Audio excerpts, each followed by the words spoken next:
पर सस्पेंस लगातार बरकरार है और इसी बीच इजराइल के प्रधानमंत्री बेंयामिन नेतन्याहू ने एक ऑर्डर जारी कर दिया। इस ऑर्डर के मुताबिक खुफिया agency Mossad super active mode में आ गई है। मोसाद हमास के उन टॉप लीडर्स की लिस्ट रेडी कर रही है जो विदेशों में छिपे बैठे हैं। मोसाद को टास्क मिला है वो हमास ने इन लीडर्स की तलाश करे और उन्हें चुन चुनकर मौत के घाट उतारे। बेंयामिन नेतन्याहू के फरमान ने हमास के आकाओं के जहन में खौफ भर दिया है। देखिए,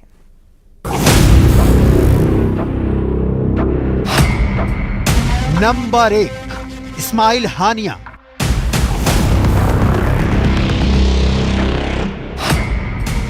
नंबर 2 याहिया सिनवार,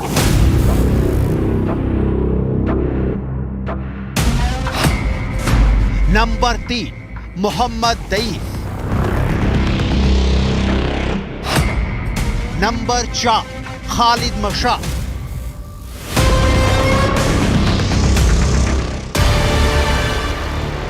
हमास के इन नेताओं की मौत का काउंटडाउन मोसाद नोट कर रही है। इजराइल भले ही गाजा में सीज फायर पर उम्मीदों वाले दांत दिखा रहा हो, लेकिन उसका असली दांत अब हमास के विदेशों में छिपे नेताओं के खिलाफ दिखने वाला है। हमास के आकाओं की अब खैर नहीं है। इजराइल ने हमास नेताओं की मौत का फरमान जारी कर दिया है। हमास के ये नेता कहां छिपे हैं, इसकी पूरी डिटेल दस्तावेजों की रोशनी में आपको दिखाएंगे। वॉर रूम में बेंयामिन नेतन्याहू, फौज के बीच बेंयामिन नेतन्याहू, और अब दुनिया के नक्शे से हमास को साफ करने का ऐलान। רק לגבי השאלה של אלה שמחוץ לקטר, יותר נכון אלה שמחוץ לרצועה, מבחינתנו כל אנשי חמאס הם בני מוות. बेंयामिन नेतन्याहू का एक्शन और नेतन्याहू के तेवर दोनों देखकर इजरायल युद्ध में सीज फायर की मंशा पर सवाल उठने लगे हैं।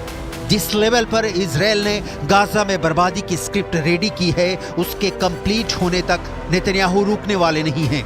इजरायल के प्रधानमंत्री ने हमास के खिलाफ नया ऑर्डर जारी किया है।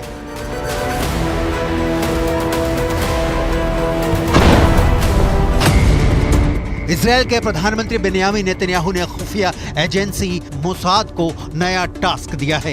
ये टास्क है हमास के आतंकियों को, वो चाहे दुनिया में कहीं भी छिपे हों, चुन चुन कर मारना। मोसाद टारगेट किलिंग के लिए जाना जाता है। दुनिया भर में मोसाद ने मजबूत नेटवर्क तैयार किया है। दुनिया भर में मोसाद के एजेंटों को जिम्मेदारी दी गई है कि हमास के एक एक आतंकी का पता लगाओ और उन्हें मौत की नींद सुला दो।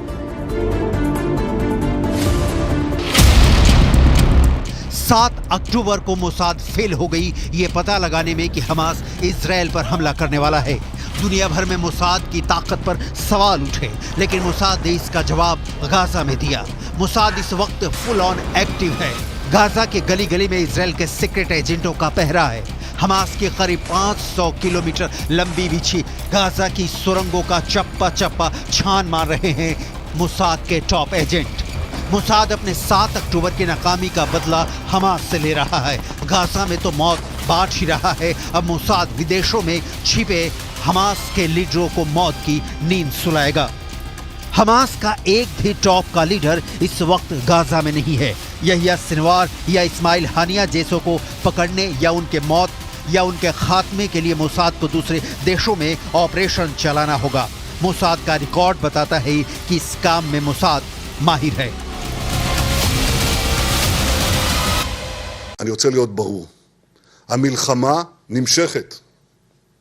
המלחמה נמשכת. אנחנו נמשיך בה עד שנשיג את כל מטרותינו.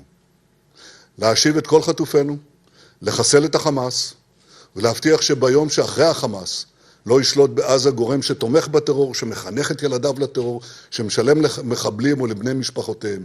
עזה לא תהווה יותר איום על ישראל. पूरी दुनिया जानती है कि इजरायल ने गाजा पर जब जब हमला किया है, गाजा छोटा होता गया है।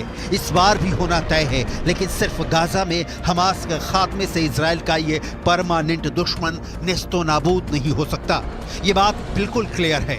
हमास के कंप्लीट अंत के लिए उन लीडरों को टारगेट करना होगा जो गाजा या वेस्ट बैंक में नहीं रहते। ये देखना बहुत दिलचस्प होगा कि आखिर हमास के ये टॉप नेता ऐसी कौन सी जगह पर रहते हैं जिसे लेकर इजराइल की जवाबी कार्रवाई का उन्हें कोई डर नहीं है।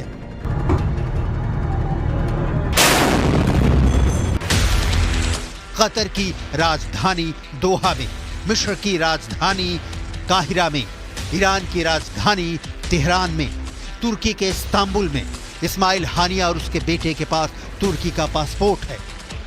हमास के ये हुक्मरान जिस देश में रहते हैं उसके सरकारी पैसों पर मौज करते हैं।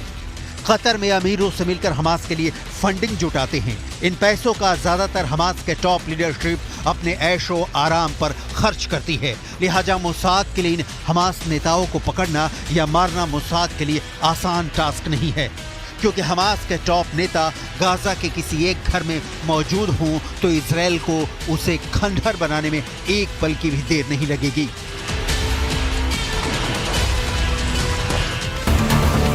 इजराइल का जासूसी जाल इतना बड़ा है कि उसमें बड़े से बड़े फंस जाते हैं। मोसाद की जासूसी की सफलता की कहानियां विश्व इतिहास में भरी पड़ी है। मोसाद ने सालों दशकों में जो कारनामा किया है उसे एक बार फिर दोहराने का वक्त आ गया है। मोसाद ने इसके लिए कितनी बड़ी प्लानिंग की है इसके डिटेल आपको दिखाएंगे। उसके पहले मोसाद के बारे में कुछ बेहद जरूरी डिटेल देख लेते हैं।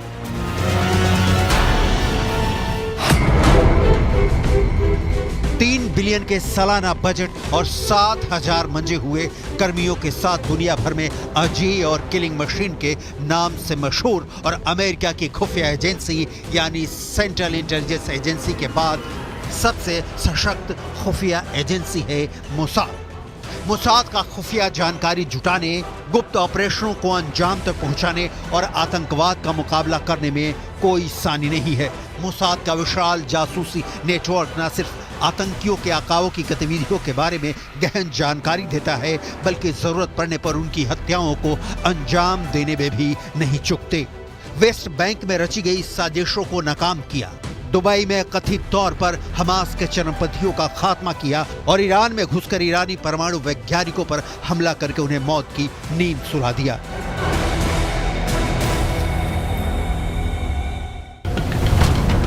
बेन्यामिन नेतन्याहू को मोसाद पर पूरा भरोसा है। मोसाद इस भरोसे पर खरा भी उतरता है, लेकिन मोसाद कैसे हमास के नेताओं को खत्म करेगा, क्योंकि जहां वो हैं वहां की सरकार उनके साथ है, ये एक बड़ा सवाल है। लिहाजा आपको मोसाद के उस डिवीजन के बारे में जरूर जानना चाहिए जो टारगेट किलिंग का मास्टर है।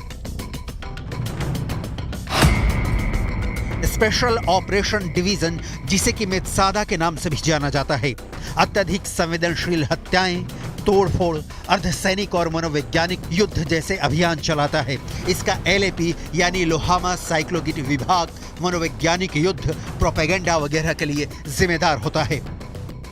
इजराइल का अस्तित्व उसके संघर्षों में, उसकी लड़ाई की ताकत में, उसके जासूसी नेटवर्किंग के कारण है। इनमें से एक भी तंत्र फेल होने पर 7 अक्टूबर की तरह क्रूर हमला होता है। मोसाद 7 अक्टूबर से पहले ईरान मिशन पर था, लेकिन अब मोसाद क्या, पूरे इजराइल का एक ही मकसद है, हमास का सफाया।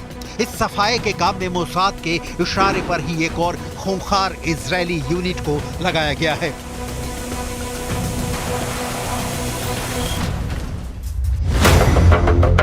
इजरायली डिफेंस फोर्स की यूनिट 504 एक्शन में है।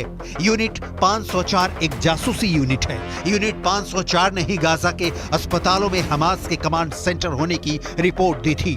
7 अक्टूबर के हमले के बाद यूनिट 504 ने अपनी ताकत 2 गुनी कर दी है। यूनिट 504 का लक्ष्य मोसाद और शिन बेट की तुलना में रणनीतिक रूप से छोटे होते हैं। यूनिट 504 गिरफ्तार किए गए आतंकियों या उनके समर्थकों से पूछताछ करती है। मोसाद से ही जुड़ी एक और बड़ी एजेंसी है शिन बेट, जिसका मेन फोकस हमेशा से गाजा होता है। शिन बेट ने गाजा की हर एक ईंट उलट कर देखा है। ये एजेंसी 7 अक्टूबर के पहले भी एक्टिव थी, लेकिन चूक हो गई। अब शिन बेट के एजेंटों का भी खून खौल रहा है और इसे खौलते खून को इजराइल के काम लाना चाहते हैं बेन्यामिन नेतन्याहू।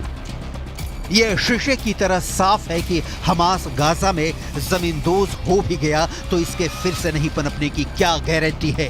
इजराइल इस बार पक्का ठान के चला है कि हमास जमीन पर जहां भी जिंदा होंगे मार गिराए जाएंगे।